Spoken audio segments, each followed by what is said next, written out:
Right, guys, this is 2025 AP Precalculus FRQ 4. This one says that over here we are given two functions g and h. Solve for gh equal to 4. Okay, pretty straightforward, I think. 2 log of x with base 3 is equal to 4.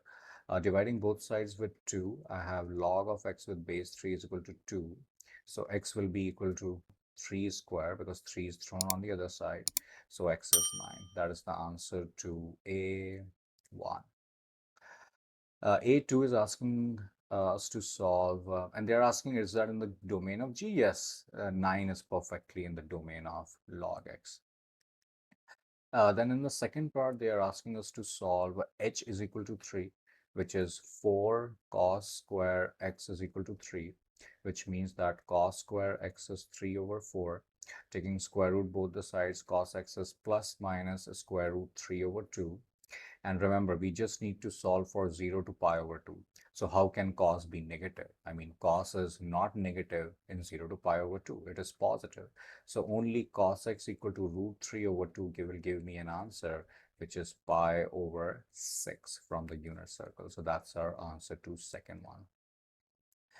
Then they're asking us to write the j as a single log with a base of 2 without any negative exponents.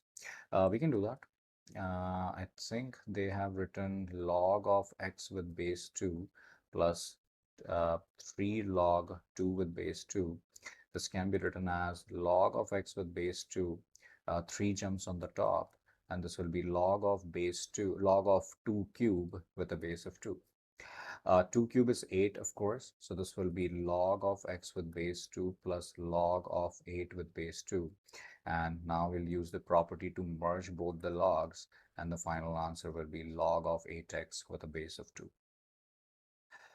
Right. Then we talk about part 2, where we have to write k only as tan, which also appears exactly once. Okay. So we are given 6 over tan of cosecant square x minus 1.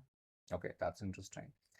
Uh, I think we already have an identity for cosecant square x minus 1. Isn't that cot square x? Because I mean, I can help you recall it. 1 plus cot square x is cosecant square x. So obviously cosecant square x minus 1 is cot square x. Okay. Can I write cot square x as 1 over tan square x? I think yes. So this is 1 over tan square x.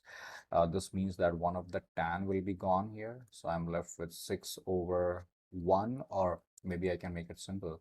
Keep change flip, this jumps on top. So 6 tan square x over tan x. One of the tan is gone. So my answer is 6 tan x, 6 tan x. And isn't that what they want? Only as a function of tan, which is appearing only once. So I think that's my answer.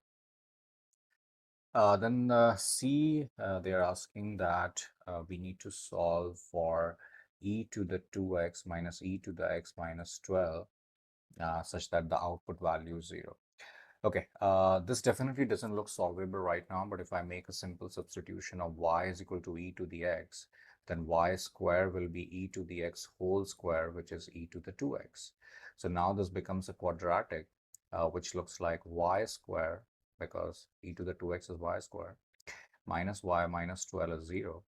And this can be factored as y minus 4, y plus 3 is 0, which means that y is 4 and y is minus 3.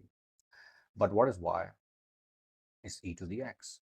This means that e to the x is 4 or e to the x is minus 3. Can the exponent be negative? Never. So this is extraneous. E to the x is 4, taking ln both the sides, I have this. So x drops down, ln e is 1, so x is ln 4. That should be my answer.